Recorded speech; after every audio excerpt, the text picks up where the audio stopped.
The Pacers continue to struggle. Their offense is stagnating. They're 10-15. What is going on?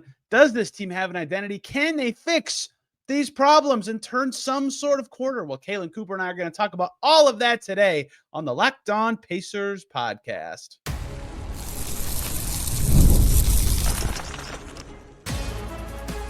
You are Locked On Pacers, your daily Indiana Pacers podcast. Part of the Locked On Podcast Network, your team every day. What up, y'all? Happy Tuesday, and welcome into another edition of the Locked On Pacers podcast, where we, of course, talk about the Indiana Pacers. As always, my name's Tony East. I cover the team for Forbes, and today, man, oh man, are we going to dive into a lot of stuff with Kalen Cooper about the basketball of the Pacers, who are playing very bad, very bad. They're struggling. They're stagnating. Their passing isn't leading to much. Their offense isn't nearly as good as last year. Their identity has evaporated into thin air. They have different problems every game. What is going on? Is this something they can actually fix? Well, Kalen and I are going to try to dive into that. Lots of stats, lots of discussions of plays and players. What can they actually do to solve some of the stuff if they do decide to make changes? We get into all of that today. It's a great discussion. I think you guys will enjoy it. Let's just get right to it. Not much left to say, and yet we're going to try to find all the ways to say it today about the 10-15 Indiana Pacers, who, thankfully for them, have some practice time this week because, boy, oh boy, do they have a lot to figure out, don't they? Today's guest is, as you know, she's been on many times. Basketball She Wrote is where you can find her work, and we talk far too often about a team that was very fun to talk about for a long time and is the opposite right now. It's Kalen Cooper. Kalen, how are you doing right now? I'm doing well. I feel like for everybody's well-being, they'd probably be better off not thinking about this team for the next 4 days, but it is our charge to think about them intently today for this hour-long podcast. Try to get some solutions. Unfortunately, I have not been able to do that. And I don't think they have either. And that's what makes these discussions so interesting. They haven't had the same fun as last year, the same pace, the same anything. So I'll start with this very lobbed up generic question to you, because this was a question I asked Caris LeVert and Malcolm Brogdon a few years ago, and the Pacers were not having a good season when they wanted to have a good season. Kalen, do the Pacers have an identity right now at all? Not a consistent one. There's times when they play more like they did last year. They just don't consistently do it from game to game. And you and I have mentioned that before. The biggest problem that they have is that they constantly have different problems. Yeah. So perhaps that is their identity. Yeah, what the saying about the sinking boat with all the holes and you can't plug them all, like that's what it feels like with them, where they fix one problem by changing their lineup or changing their style, and that doesn't help, and then someone else gets hurt, and that's a new hole to plug, and they can't do that. They've just been fighting a different battle all the time. But the problem is the thing that was supposed to carry them past all that was scoring a lot of points very often. And they can't. They're 19th in offense as of us talking right now. I think there's only one game tonight, so probably still will be when this comes out. Like, they can't score. And that's what's been so flummoxing about all of this to me, is like I kind of thought they'd be not good on defense. And even if they got hurt more, that's fine. They have an identity that works. They signed players that in theory fit their identity from last year, but they don't have that identity this year. And they can't score. So all of a sudden, it's such a slog for them to find the answers to their problems, or it's such a difficult challenge for them. It's all bogged down to look fluid and have the offense they had last year. Like in Chicago, it pops up for a game and it's all awesome, and then it goes away 2 days later against the Hornets. And that's what's so confusing. And I've tried to ask players this on like an individual level. I asked Obi Toppin and TJ McConnell in Chicago. It's like, how much easier is it for you to play the way you want to when you guys do hit the pace that you had or that you want to have? And they're like, yeah, I mean, as a team, we want to hit that, is what Obi talked about. But TJ's like, yeah, I'm better in high pace. Like, I want our team to be high paced. They haven't been that. They can't score. And it's kind of an identity crisis as they try to figure out who they are with what they have available and what their team kind of has become with the roster they are. Yeah, because I mean, the fact of the matter is now is that for large portions of the season, there's times within the game where they're a team that plays very fast, and then there's times within the games where they're a team that's played very slow. And I did like a whole video on why I thought some of that had occurred, and some of it's because this isn't the same team as the team that played in the Eastern Conference Finals. There are different players out on the floor, and sometimes that's impacting in what their transition spacing template is. Sometimes it's more to do with what's going on at times in the half court, where maybe they're not getting from action to action quite as quickly. But at this point in time, like if you look at their transition frequency, 15.2%. Last year it was 15.8%. Like they've dropped from 7th to 16th, but their actual individual rate at this point hasn't changed that much. Same with the pace. It's 101. Last year it was 102. That's 2nd to 6th. Like it's more so now that the rest of the league hasn't just caught up. The rest of the league is also playing quite fast. Like league average transition frequency is 15.6%. So because the whole league is playing fast or faster than what the Pacers did last year, it's been even harder for them to catch up while they're also trying to manage the fact that some of the players on this team kind of need to play one way and some of the players on this team kind of need to play another way, and trying to do problem solve to figure out what exactly they are. Because, I mean, I can ask you, I didn't really have illusions that this team was going to be better markedly defensively or markedly as a rebounding team, although they have improved somewhat in their overall opponent offensive rebounding rate on the whole for the season. It's more about what you said, that the offense can't compensate for those things anymore. And then the other very loud problem being what they say after almost every game is there's stretches where they're not playing hard, where there's effort issues. If they fix those two things, we did it. Yeah. I mean, and effort in a lot of cases should be the easiest thing to fix, and obviously has sometimes been the hardest thing to fix. It's so contagious and it's tough. But yeah, I'm with you. Like my theory on 49 win prediction was top 3 offense again. Their defense is 22nd like the whole season instead of just 41 games of it or whatever they were post Siakam trade, and that's like enough for that to happen. And then like subtle improvements from lots of young guys, and like no, who has actually been better than last year of the young guys that were supposed to be better, right? That was part of the theory of the team too, running it back, is a lot of the guys they kept were young and could be better, and very few of them have, which has been a problem with it too. And so it all comes down to, they aren't a top 3 offense. They're barely out of the bottom 10 right now. And they hit bottom 10 last week at one point. I forget which game it was after. It had to be Brooklyn. But I was like, they're 21st. Like they're bottom 10 in both. What are they doing? Right? What is the objective to win if you can't score or get stops? And so many games, it's just like there's one stretch where the other team goes crazy scoring, or there's one stretch where the team stops the Pacers a bunch of times in a row, and then they just lose and they can't overcome it. And it very often has been the start of games recently. And yeah, I think your phrasing last night was perfect.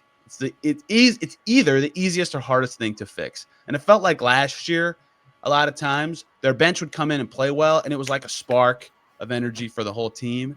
And this year that doesn't happen. Like even guys who generally are energy givers or provide it through osmosis, whatever you want to say, that doesn't happen. In fact, it feels like the opposite happens. It feels like a lot of time the energy drainers are the ones impacting everyone else. And like there's heads being held and frustration just snowball, and they can never get out of it. It's so bizarre to see them go so far the opposite direction on so much of what their identity was last year. Yeah, I mean, can I give a couple examples here of things that it's impossible? I love examples. It's impossible for me to comprehend. So like, for instance, when they're in Brooklyn, they weren't making shots really to start the beginning of that game, but I didn't think that the process was terrible. Then they tried to play lineups, which they've kind of rooted out at this point, where, there's multiple. There's Enrique Freeman, there's Furphy, there's Jarris, there's TJ, all on the floor at the same time. It is a dead ball situation. The Nets have the ball on a baseline out of bounds play. And before the ball has even been handed to the Nets player to inbound it, Jarris is standing behind his matchup at the elbow. Enrique is guarding Ben Simmons as the inbound passer, and Enrique's like, oh, Jarris is behind his guy at the elbow? I have to go help there, which means the second that Ben Simmons throws the ball inbounds, he's going to be open for a wide open dunk. So Johnny Furphy's like, Ben Simmons is wide open. Enrique's like, oh no, Ben Simmons is wide open. So they literally have two people converging on Ben Simmons in the dunker spot, giving up a wide open corner three. Like, I know that a lot gets said sometimes about what the defensive scheme is for this team and the fact that they haven't shown marked improvement during this coaching staff's tenure. They've changed this scheme about 2.5 times since Rick took over. It doesn't matter what the X's and O's say on the clipboard. If on a dead ball situation, you're standing behind your matchup and you're causing two people to have to converge on the dunker, just like last night against the Hornets. There's coverages where I'm literally hearing the bench telling them 13, 14, 15, depending upon, are we switching 1 through 5? Are we switching 1 through 4? Are we switching 1 through 3? And they're ending up with two players on the roller because one person is switching and the other person isn't. Or it's Ben and it's Myles, and Myles thinks they're not switching. Ben thinks they are, and a guy's using a ghost screen and getting a wide open corner three. That doesn't have a lot to do with the scheme. It has to do with what is the attention to detail and level of focus here, especially when I can literally hear what the bench is telling them to do? It's those types of things, or even just during crunch time. They're using Brandon Miller as a screener to go set screens on Tyrese, hoping they're going to get those switches.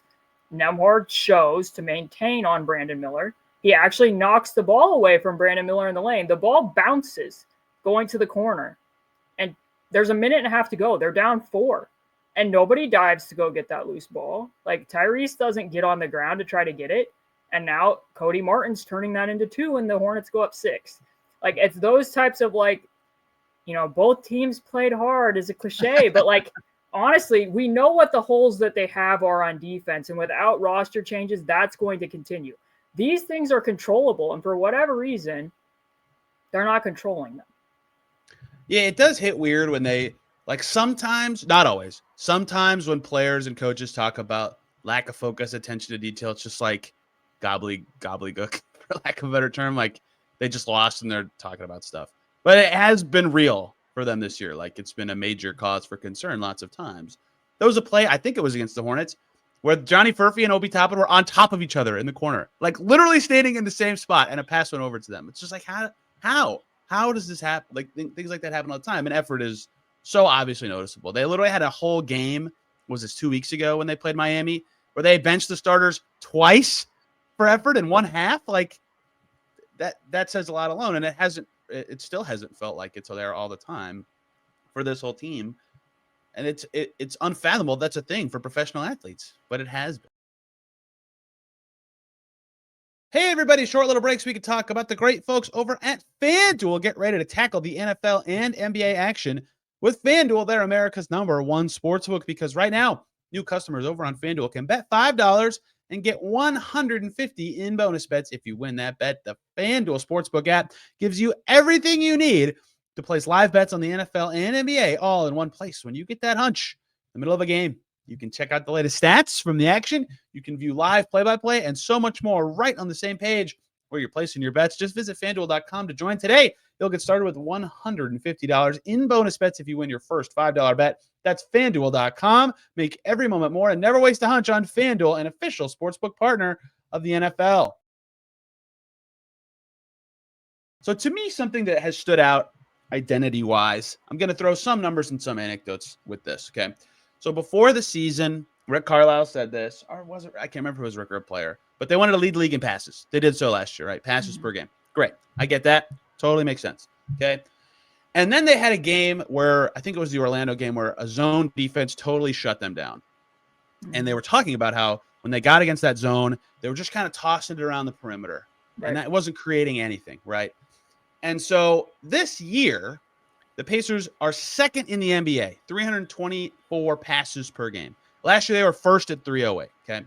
So it seems like if you just looked at that, you would say they're trying to be like last year in terms of ball movement. But then every other number that the NBA provides from passing, assists, secondary assists, potential assists, assist points created, assist to pass ratio, all way down, which to me, watching, this is where the anecdote part comes in, there's a lot of passes that are just doing nothing. They're just tossing it around the perimeter and not creating any advantages or figuring out where it is, where it's either because they want to get to a mismatch that's not even actually a mismatch, or they're trying to get into something and they're late in the shot clock because they're getting pressed and it doesn't get anywhere.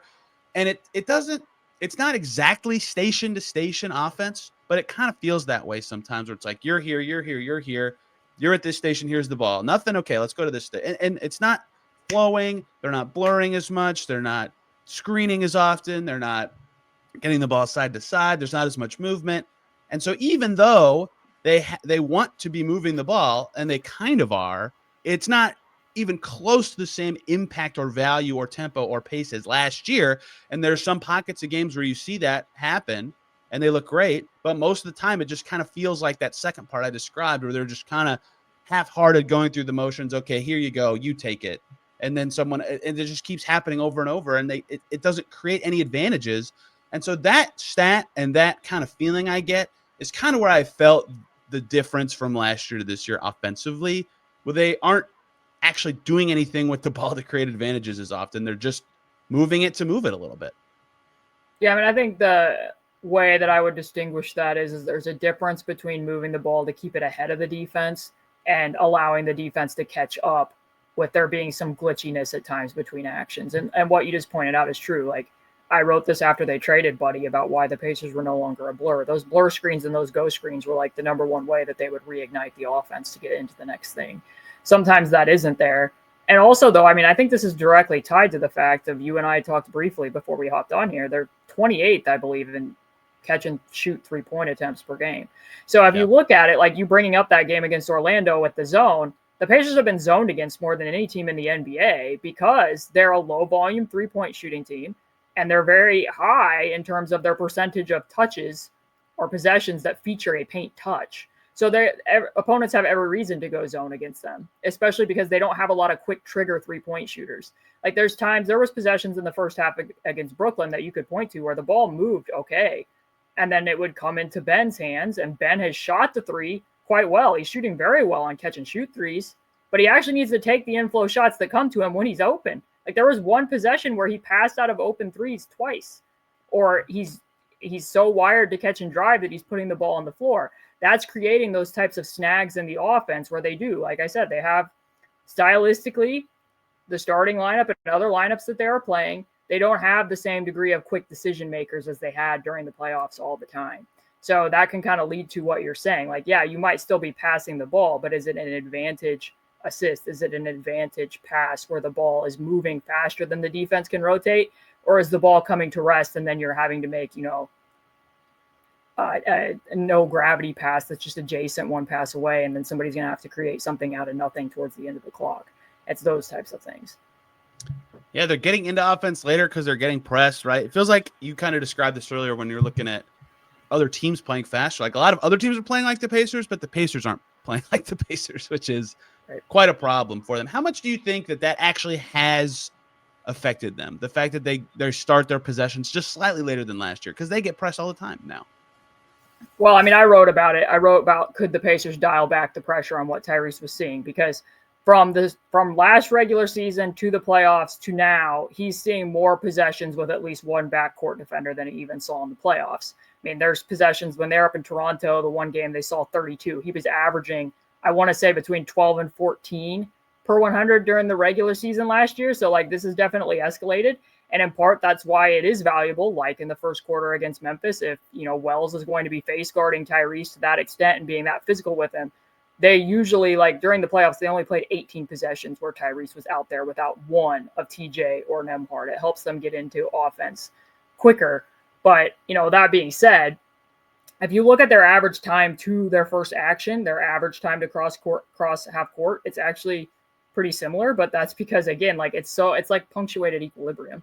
There's times where they're playing very fast and there's times where they're playing very slow. Yeah. Because there's games, where they've played and they've had a very, very high percentage of their shots coming in the last 4 seconds of the shot clock. And it's universal. Early offense is better offense, but that's definitely true for this Pacer team. The field goal percentage in the first 8 seconds of the clock, middle 8 seconds, last 8 seconds drops pretty precipitously for them. So they are better when they can play quicker. And that's something that Tyrese has had to, get used to, and different things that they're trying to scheme around. I saw improvements with that when you talked about like, hey, the spacing definitely did get better in Chicago versus what they saw in the first half against Brooklyn when they had 12 turnovers. But it was also, like I wrote a story about it, Tyrese made an impact with his impact. He is typically somebody who they score quite a few points per chance when he is the screener, but he is typically, a ghost screener, somebody who leaks out into space. Now that he's being face guarded more, it behooves him and the team if he pushes back against some of that pushback and is actually almost moving the face guard like a football sled to be sandwiching them into the guy so that somebody else can get downhill. And he really did that against Chicago 3 or 4 times where you saw that the coaching staff had baked in wrinkles for him to be able to do that with some of their actual normal actions. And then last night, there were times where Green was doing that against him for the Hornets, and he didn't have quite the same level of physicality backward in the opposite direction against it. So that's definitely something that stood out as far as coverage-wise and some of the things that have impacted Tyrese, although that wasn't the only thing that led to why he had the game that he had against Charlotte. That's it. We cracked the code. That's it. It's just that. That's why his season has looked so much different this year. So you mentioned something that I want to dive a lot more into, and that is, I don't even know the perfect way to phrase this, but just that they have some players who may not thrive in the up tempo on this team that are playing in lineups that typically have been better with high pace and the ball stops a little more, sticks, and they aren't getting there. What can they do about that, right? Part of the problem is they're so hurt that they have to play who's available. But do you think there's a way for them to blend who they have available with what they want? Do they just have to change lineups? Do they try to adjust slightly towards slower down, face the basket, and assess players? How would you go about that if you were them? Is there actually an answer to that question? I mean, some of it you're honestly just depending on guys making better reads. I mean, it goes back to some of what I said about effort. That's not necessarily something that's always written on the clipboard. It's what they're bringing to it. And like when I mentioned that about Ben and him passing out of some of those threes against Brooklyn, it's about him reading the closeout. Like, do I have space to shoot? Is this a catch and shoot attempt for me? How are you attacking the closeout? Where are you moving the ball? Like, Ben's been more efficient to start the season, and he is shooting the three better, but he has one of the lowest pass out rates on drives in the NBA. He ranks in the 4th percentile of assist to usage rate, and he is the person who's of the starters who's seen the biggest increase in their touches. Like, a lot of the time, the ball is coming back to Mathurin far more than Siakam's right now. Siakam's usage is lower, is comparable to when he was playing on a championship team with Kawhi Leonard and Kyle Lowry. He is the only starter whose touches have dropped by comparison to last year when you look at Myles, Tyrese, Ben. So some of that's just dependent on, honestly, Ben being able to meld to that style, because right now it's 3 years running where they have not won the minutes with Tyrese and Ben on the floor. Like, this is the reality. And even if they sometimes do figure it out offensively, defensively, it is just not tenable for you to have, a 28th to 30th ranked defense for the entirety. Like, we could say, well, this year, like, some of its lineups, but literally over these 3 seasons, they have like the equivalent of a 28th to 30th ranked defense when both of them are out there at the same time. And some of this might fix itself if Tyrese was playing more to level more consistently. But I don't think that would necessarily change the fact that stylistically they are so different. And I just think it's a little bit tough. So I go back and forth with it because Ben has played better relative to himself when looking at his own offense than he did a year ago. And even if this whole roster was healthy, there are certain opponents where like it makes sense to start him. It made sense that they should have played him more minutes against the Knicks or like down in Dallas, because there are certain opponents who, like Tom Thibodeau, is going to be like, I'm going to put Jalen Brunson on Mathurin because I don't want Jalen Brunson chasing over on picks against Andrew or Tyrese because I don't want to deal with the screen navigation. And we're obviously going to be giving up a massive mismatch if we put him on Pascal, and we're not going to do it against Myles because of the Tyrese Myles pick and roll. Then he gets put on Mathurin, and Mathurin is far more capable than Aaron Nesmith at being able to poke at those types of matchups. I understand that, but when I'm looking at some of these numbers, I'm looking at how Siakam's role has changed even relative to last year when he was traded to the Pacers, let alone what he's done in the past with the Raptors, where I ask myself, does the roster make more sense when Mathurin has more room to do what he's doing with the bench than as a starter? And I think that a lot of the numbers and what I'm seeing on the court point to probably yes. And then you have to deal with what are the implications of that if the answer is yes. Before I let you talk, I do want to qualify and say, I'm not saying that all of Tyrese's play can just all be pinned on Bennedict Mathurin and that's why it's causing it. Bennedict Mathurin has nothing to do with why Tyrese is at the end of the game last night being guarded by Isaiah Wong and throws a turnover at the logo. Like, some of this is on Tyrese and he's going to have to fix it, but that's probably not going to change my opinion of what the overall fit between the two of them is, especially defensively. Don't you hate that you feel like you have to qualify yourself sometimes because you know people will? It's the worst. One more break here, guys. We got to talk about Mint Mobile, because with big wireless providers, what you see is never what you get. Somewhere between the store and the first month's bill, the price you thought you were paying magically skyrockets. Well, with Mint Mobile, you'll never have to worry about the gotchas ever again. When Mint Mobile says $15 a month when you purchase a 3-month plan, they mean it. Say bye-bye to your overpriced wireless's jaw-dropping planned monthly bills and unexpected overages. Mint Mobile is here to rescue you with a premium wireless plan starting at $15 a month. All plans come with high-speed data and unlimited talk and text delivered on the nation's largest 5G network. Use your own phone With any Mint Mobile plan, bring your phone number along with your existing contacts. Ditch overpriced wireless with Mint Mobile's deal and get 3 months of premium wireless service for $15 a month. To get this new customer offer, and your new 3-month premium wireless plan for just $15 a month, go to mintmobile.com/LockedOnNBA. That's mintmobile.com/LockedOnNBA. Cut your wireless bill to $15 a month at mintmobile.com/LockedOnNBA. I mean, they tried it last year, right? They started Ben to start the season and went away from it, and they were way healthier, so it was different, but it's 3 years running. And like, that's always been a number that I've been curious about running into a season, is what is the ratio of minutes of those two together versus apart going to be, and what are the numbers for the team going to look like in those instances? And it's kind of been necessity this year that they've landed where they have, but the numbers are what they are at some point. And it is like he's the first sub out every game, right? It's him and Pascal, and then they can get to the bench with those two guys and different other players. So now the bench though is TJ and 4 power forwards at once. That lineup is goofy. How does that work? Why is that working? It doesn't make sense. It's not working. The numbers do not point toward this working at all. How is it not embarrassing? Is maybe more of what I meant by that question. I mean, honestly, what do you think the motivation is for that lineup, and what do you think the trickle-down effects of it are? I think this is actually a kind of a telling talking point to discuss. Yeah, so some of it is they can switch a lot more on defense. They get more skilled size out there, as Rick likes to say, at literally every position, 2 through 5. It's a solution to their center issues, which it's kind of telling to me that they'd rather try anything than play Moses Brown at this stage after his stretch at home last week was decent, right? It feels like, I think it feels to them like the best way to have size, really, because they're so small a lot of the time. But also, they went with the 4 guards and a center group last night against Charlotte too. So sometimes I feel like they're kind of just trying new lineups. But with this group specifically, I feel like more switching, more obvious switching when everybody's the same size except for TJ. And Rick's thing about skilled size, I think they think it can be more skilled size, especially when Siakam can initiate a bit, but it hasn't clicked that way offensively. Like, no one can get into the paint but TJ. I think that the main reason why they went to the basically 4 guards lineup with Pascal late was because I think it's not great that there's been 2 of the last 3 games that Myles hasn't been able to be in the closing lineup against a small ball or a switching team. Yeah. That's not great.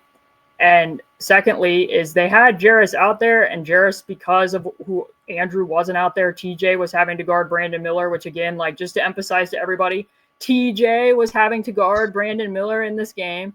Is this the new Andrew Nembhard guarding Lauri Markkanen moment? Yes, I think so. And like, I mean, you're not going to put, I don't think that they probably felt comfortable putting Tyrese or Bennedict Mathurin on Micic. And Jarris was having some problems at the point of attack last night. And like what I mentioned before with them, you know, he and Obi not knowing if they were in 13, 14, or 15 when they're defending, and putting 2 on the roller, giving up a wide open 3 to Isaiah Wong. So they went with Andrew to put him in so that he would be able to guard Brandon Miller or at the point of attack, and then have TJ to either guard Brandon Miller or at the point of attack. I guess you might be able to have some qualms with whether they should have closed with Jarris or Bennedict Mathurin. I suppose you could make a choice there.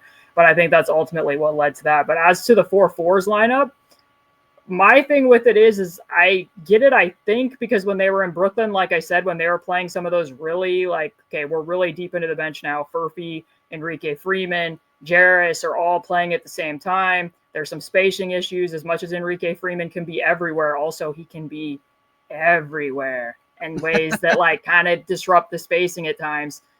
I think it more so has to do with, if you put them out there, it's not so many of those players necessarily at once, but also TJ against the Charlotte Hornets was guarded by Nick Richards almost that entire game. That was his primary matchup, a center guarding a point guard, which is what Joe Mazzulla did against the Pacers. Even in the playoffs last year, there were times where Luke Cornett was guarding TJ, or during the regular season when Porzingis was guarding TJ.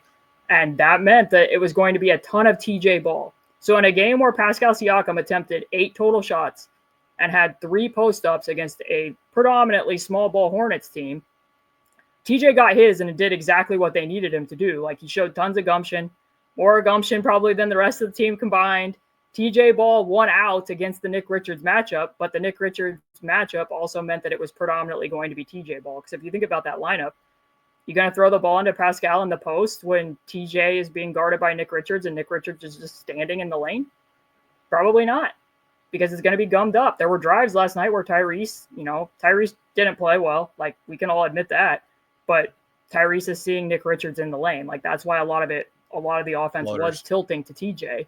So I think from that standpoint, like, it becomes unbelievably TJ Ball during those minutes. Like, if you look at him, TJ has attempted 20 shots when TJ and the 4-4s are out there, and Pascal has attempted 8 total.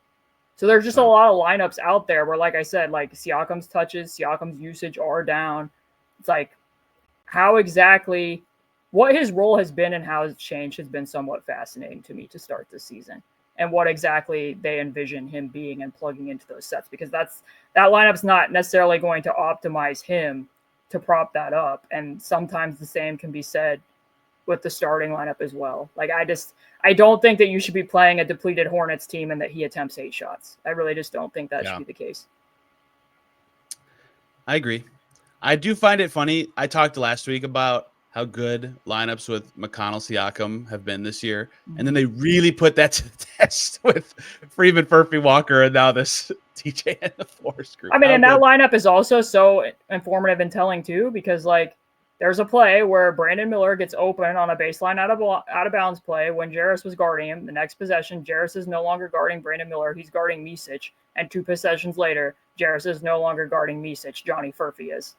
And in Brooklyn, it was very telling to me that Johnny Furphy was guarding Dennis Schroeder in minutes when Ben and Jarris were out there as well.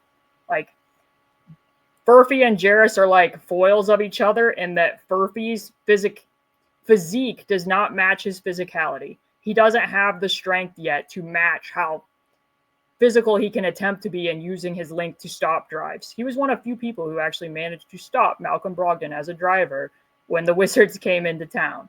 And Jarris is the opposite, and that his physique doesn't often match his physicality, especially when he's having to defend some people at the point of attack at times. So it's just like that definitely, raises my antenna that you're looking at these top matchups and you felt like, let's put TJ on Brandon Miller because that's more viable than going with Jarris. For those unaware, first of all, TJ McConnell, very good NBA player. He's also my height. It's just challenging when that's the reality you get into. I laughed when you said they went to the deep bench with Furphy in Brooklyn. He was their best player for a quarter of the game. No, Furphy was good in Brooklyn. I'm just saying that that lineup had many players that were all on the court at one time. But yeah, Furphy was good in Brooklyn.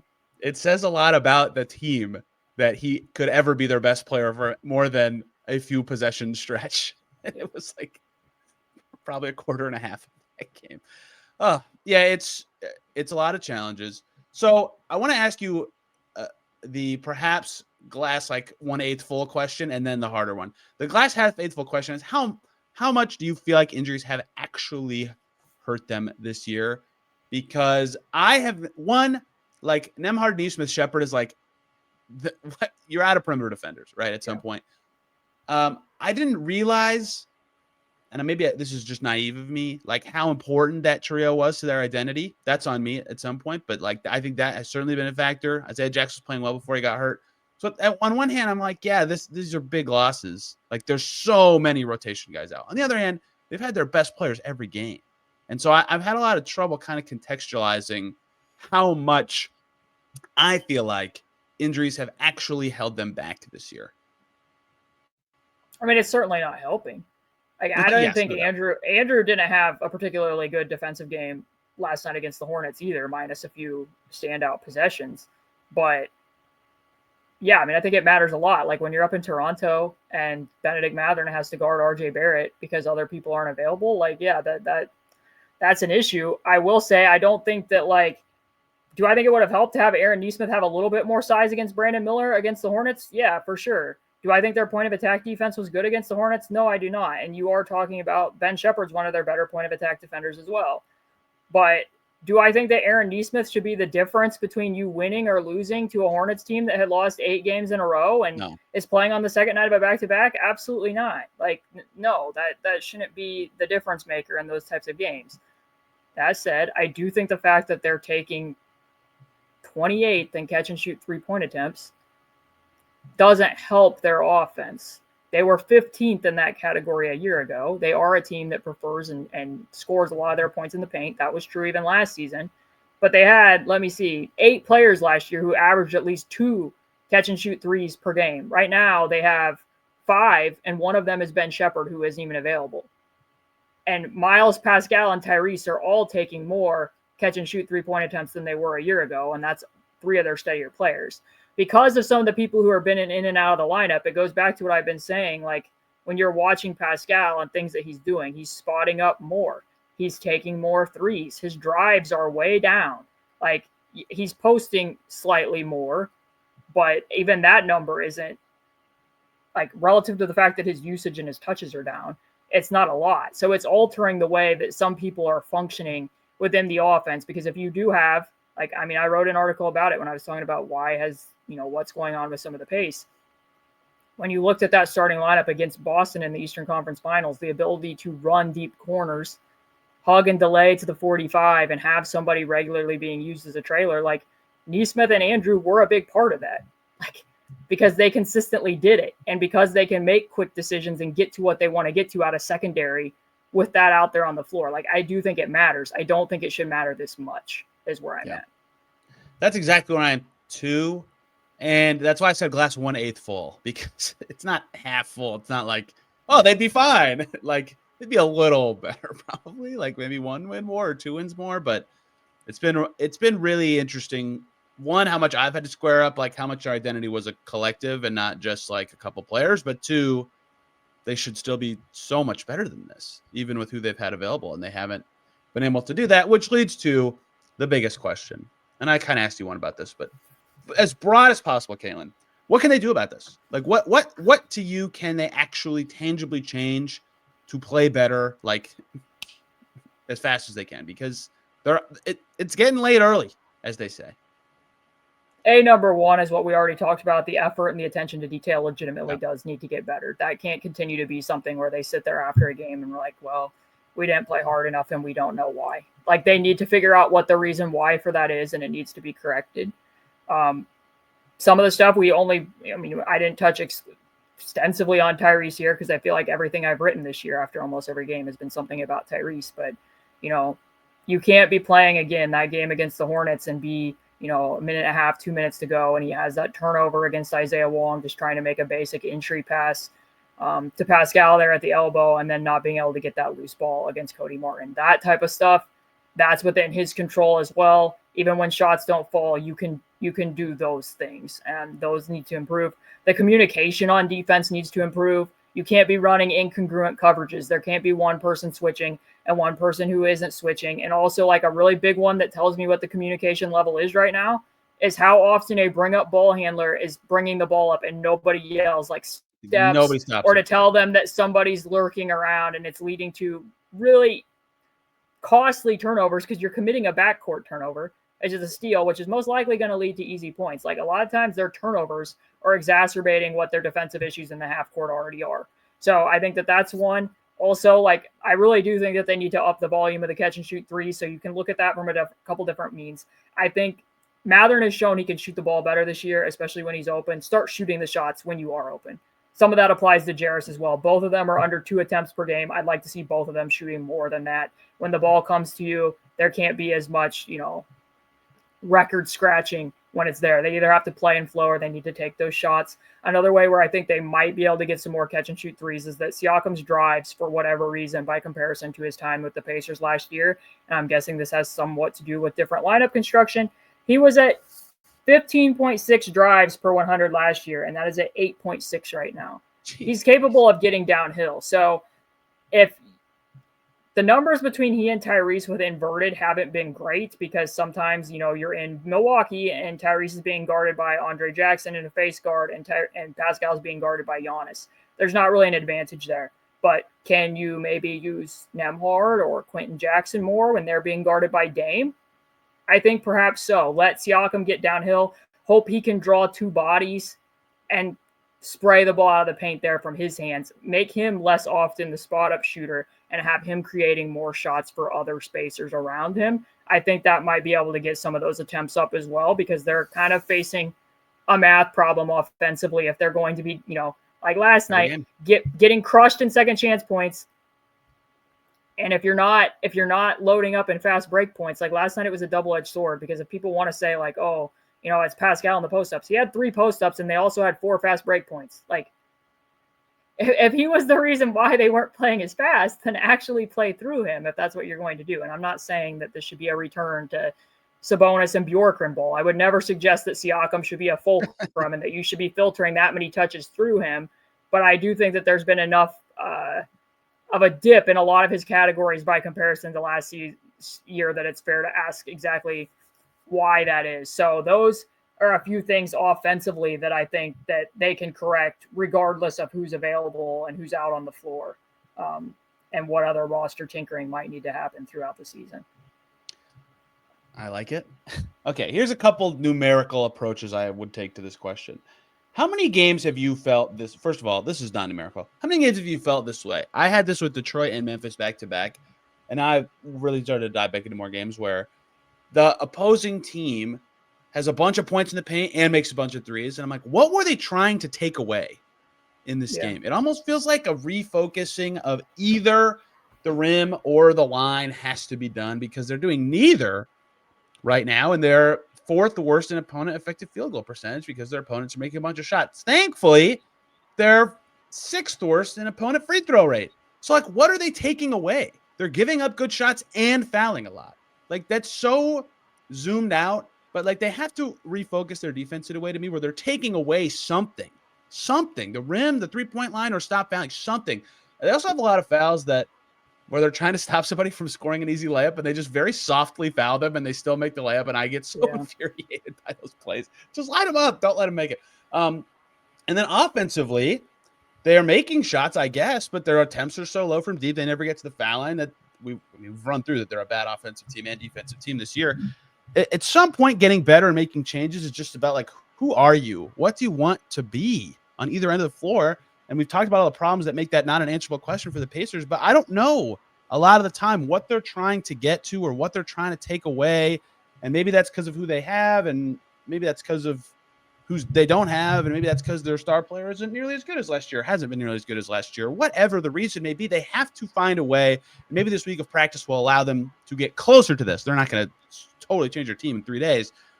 So, like, what are you trying to do? Because there's a lot of games where I don't exactly know. And so to get there, is it style changes? That's hard to do midseason. Is it a lineup thing? Sometimes I feel like McConnell should play more. Maybe that's just because it's the only guy who feels like it's been consistent this season. But that's such a low-hanging fruit, dumb answer to say. Just like, play good player more. Okay, duh, who's not playing, right? How do you get to this? And I feel like a lot of time I was saying that is because I thought they need to get to the 2-point guard lineups more. And you already talked about that. But now they have Nembhard back. So, like, what does that actually look like? What does playing McConnell more actually mean now, right? And what does a rotation change do for them with who they have available, right? They're already going to be playing someone they thought would be in the G League this whole season, like 10 to 15 minutes every game. So how much can you actually tinker in a way that is meaningful right this second, right? It's really hard. I want to feel like I'm copping out, but it's hard for me to come up with a rotational answer, right? Even though I feel like there's ways they could make it more streamlined, because there's a lot of lineups every game where I like think they're not guessing, but they're struggling to figure out who the 5th player should be. They have a good framework for the general concept of who 4 of the 5 should be, and then they're like, oh, let's try this guy, maybe this guy, and it just eventually they find something. But there's a lot of stuff to say. I don't know what they're trying to take away or do, and they have a lot of rotational questions that are hard to answer because of who's available. And I feel like those are what I would start by trying to change if I was the Pacers. But the solutions aren't easy to figure out with how good their players have been and who they have available. And that's kind of why they're 10-15 this year. Yeah, I mean, just to provide some background. So the year when Ronald Norred was scheming the defense before he left to go coach with the Hawks, they were running a lot of coverages and they were using a lot of ice on side pick and rolls. And I think that it was a little bit too much for what the roster that they had was able to capably execute. So you could see during Summer League and then last season that they really tried to simplify that They were sending everything back middle to Myles. Obviously, we know what the quote unquote, they stopped being as overzealous with the low man. That meant that they were anchored on the corners a lot. They were limiting 3-point attempts more than any team in the NBA, but that meant that they were giving up hit me like a truck. Yeah, that they were giving up a lot at the rim, and Myles has shown some slippage with his ability to depress that over roughly like the last year and a half, in addition to what some of his own individual pick and roll as a ball side, strong side rim protector has been versus when he's a weak side rim protector and can rotate. So midway through the season, though, that changed. Like sometimes, like nationally, I kind of laugh at times because they're like, well, I don't think the Pacers will do that anymore. I'm like, you think that's what they were doing in the playoffs? Like, you think that's what they were doing with Pascal Siakam against the New York Knicks? Like, that's not close to what they were doing. And probably not long after James Harden was doing Snow Angels, they were showing a lot more help in different situations, depending upon what it was. Now, this year, you can see, like, a lot of times Pascal will be taking the weaker assignments. They're using him. That's why their pick and roll coverage and what the defense numbers like. It's not necessarily that Pascal's like made a massive upgrade. You can certainly point to some of his defensive flaws as well, but they are better defensively with him on the floor, and that's part of it. Their pick and roll coverage is better by the numbers. Their problem is they're dead last defending drives, and they're not very good defending isolations either. So that's the part where they talk about, where their point of attack defenders are, where their on-ball defenders are. Those things, I think you could expect to see some improvement if other people were available when you're giving up the most points per chance in the NBA out of drives, and sometimes out of closeouts when they put themselves into rotation is where they can really struggle. That being said, if this is going to continue to be the same roster, they go over on screens more frequently than any team in the NBA. Elfrid Payton the whole game? What? Yeah. So ones where Elfrid Payton's at the point of attack, like when they were playing Orlando and it was a lot of Anthony Black and Goga, and Jarris or Ben or whoever it is giving up screen rejections, I would prefer to see an under when those are being set 30 feet. It was the same thing up in Toronto. Davion Mitchell, I asked Samson when we did our podcast, have you seen a team defend Davion Mitchell and Jakob Poeltl in this way where Myles was consistently up to a touch? And he's like, no, not at all. And they were up to a touch with Scottie and Jakob Poeltl. And Jakob Poeltl pick and roll has struggled with efficiency this year, in part because teams are tagging less and they're switching more. And Scottie's not great at creating from a standstill. And yet the Pacers didn't really start switching that between Pascal and Siakam until late in the second half. For the most part, they were trying to do it with Nembhard chasing over, and Myles just had, like, some of his pick and roll coverages in that game were very confusing. So in the meantime, I think it would behoove them, depending upon the matchups, to go under on a few more screens, not play as closely as what they're doing in some situations. And I get why maybe they don't want to be doing that consistently, because like I said, you could see 2 years ago where if you give this particular roster too much, they can't handle playing that many different types of coverages and staying on task, especially against, like you said that about Memphis. Memphis is one of the best teams in the NBA at cutting in and around the pick and roll to make those coverages difficult. The ball moves to the two side, somebody's cutting corner to dunker, and that guy's drifting to the corner. That's a tough cover, especially with some of what this roster's awareness issues can be. But I think at a certain point in time, something's got to give there. You probably have to be a little bit more willing, like, hey, we are this bad at defending the ball. Like, we got to do something to keep the ball out of the paint. So I think that's I understand where it's coming from, but it looks very muffled in part because of what personnel are there. I don't want to give them a complete excuse for that, though, because I can ask you. I didn't think that the effort level looked great during preseason. Mind you, it's preseason. Right. But even at the beginning of the season, when they had most of these people available, it's like, oh, still giving up 50 points to Paolo Banchero in Orlando, and they've tried like 5 or 6 different things, and he literally looks like he's made out of titanium. Like, some of this is just like I said, I didn't necessarily expect a jump defensively from this roster because the hole is still the hole. Like, that's still going to be the case. You're just looking for little tiny things that you can do better on the margins. How many guys have looked like titanium? Scotty Barnes career high. Brandon Miller goes crazy every time. RJ Barrett had big games both times. You'll notice that they all play the same position. I was going to say. They don't have anybody to. Well, it's been years and years of the big wing thing, right? It sometimes it doesn't bother me when it's like Paolo or Scotty. Like, they're good. They're really good. Okay, whatever. Like, the ones that would bother me in the past when it's like, there goes Harrison Barnes for 28 points. It's like, what? How is that the guy that's torching you for a full game? And then the other part of it is it's not always those guys. It's like what you said. Their on-ball defense isn't very good, and they're giving up a ton of drives and isolations. Like, that's bad. But okay, maybe you can make up for that if you're good at communicating and helping under the plate. I mean, I will say it doesn't really bad at bother that me. too. Like, yes, Paolo Banchero and Scotty Barnes are both very good, but it bothers me when I'm looking at it and I'm like, they don't have a viable answer here. Yeah. And when I'm watching them in New Orleans, and it was reasonable that Ben Shepherd was guarding Brandon Ingram at the end of that basketball game. That was a thing that needed to happen based on what I had seen up until that point. I'm getting better at pausing for dramatic effect in podcasts. I think that was a good one. Nailed it. I've been reading about that, how the best broadcasters know when to say nothing, like in a big sports moment. You know, I got to know when you say Ben Shepherd was guarding Brandon Ingram. My job is to let that hit, you know, let that come through. Yeah, they have. I think what we've just gotten to in our last 16 minutes is they have a lot to fix, Caitlin, and I think that is extremely hard to do very quickly. They're kind of lucky they have this gap right now. Like the optimists take, which should not, I think should not exist, but could. I just saw the Indiana Fever season happen, and they were 1-8 to start the year, and they kept saying we need practice time, and I was like, whatever. Like, you're pro athletes, practice isn't going to change your fortunes. Guess what? It did. It actually did. They were right.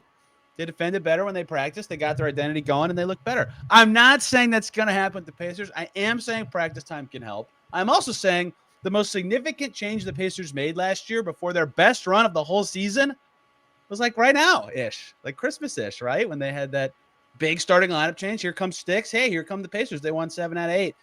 I'm not saying any of that's going to happen. In fact, I would bet strongly against it. But but they can make Get big excited, changes that help. everybody.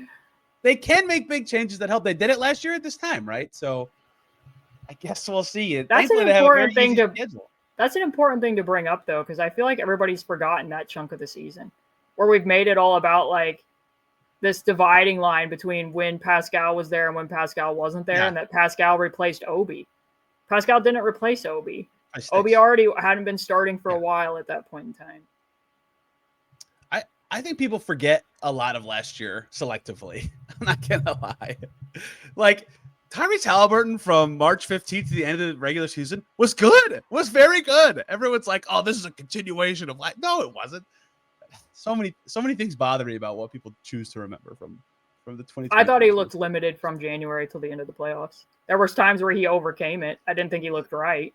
Yeah, but he had only one just dramatic, awful, holy cow slump, and it was post All-Star to mid-March, where he made like 15% of his threes. That was obviously something different, and it drives me crazy when people talk about it like that. I'm too numbers pilled, Caitlin. What can I say? I only look at graphs. I will say that I don't think that the things that have bothered Tyrese to start this year, with the exception of what some of the geometry of the floor changes have been the same things that were bothering him last year. So I don't think we should really lump it into one lump sum. It's my job to fight narratives right now. I need your help. We can do this. Do you have anything else you'd like to say about this team? Yeah, I mean, like I said, as we start off, my biggest concern is that the problems are constantly different problems. Yeah. And that I think that you can serve at least a small piece of blame pie to everyone.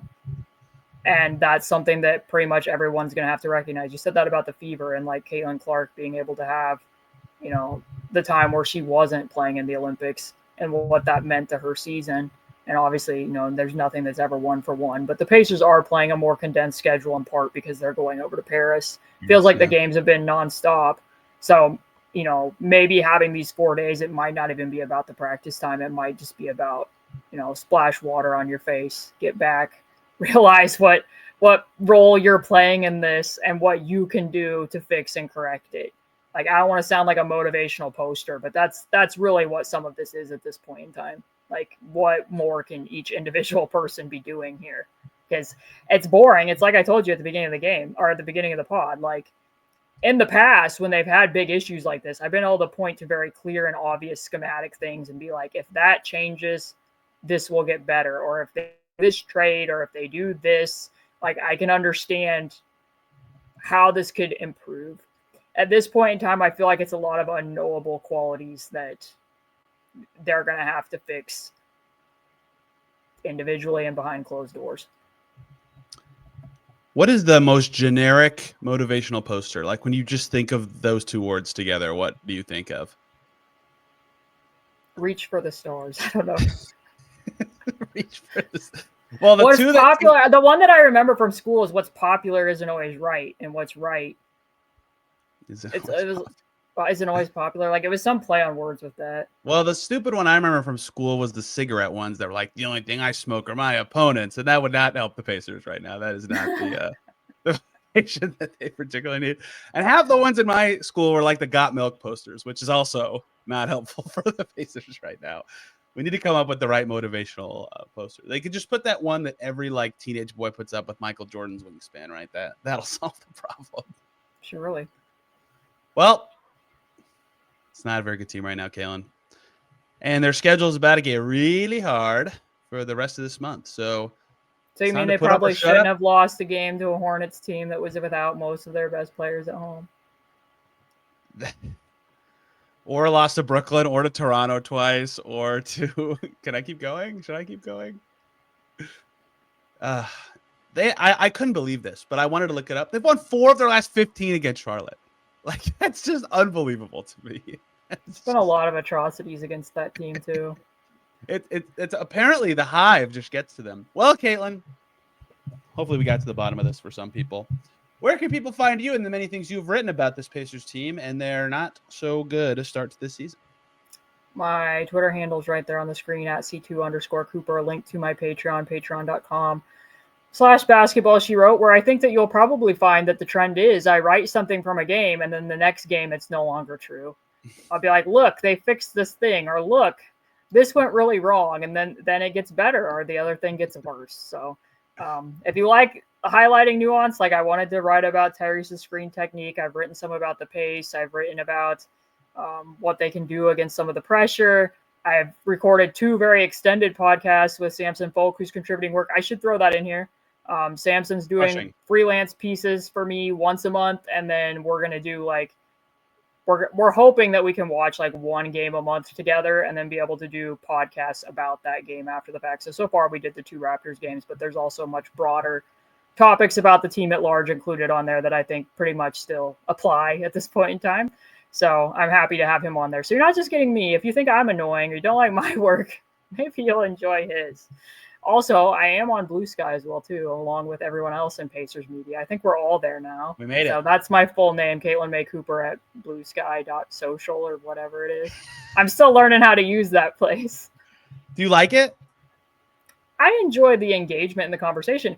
It was almost like, I don't know what it'll feel like, I guess, when I die, but it kind of felt like what would happen when you die. And it's like, oh, all these people who I haven't seen in a really long time are here. That like a bunch of Pacer fans who I've been missing and I hadn't heard from in like a year. I was like, oh, this is where you were. That is the worst possible endorsement for a fun social media app of all time. This is like where it's going to be when I die.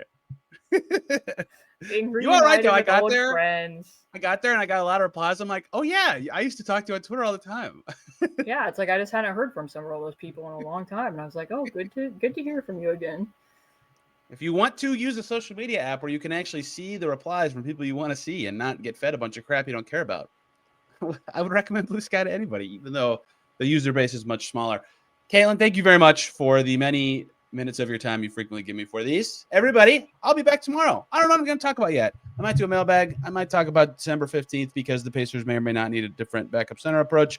I might do a mailbag. We'll see. Till then, check out Caitlin's work. I'll put a link to it in the description of this episode. Thanks for listening. See you soon.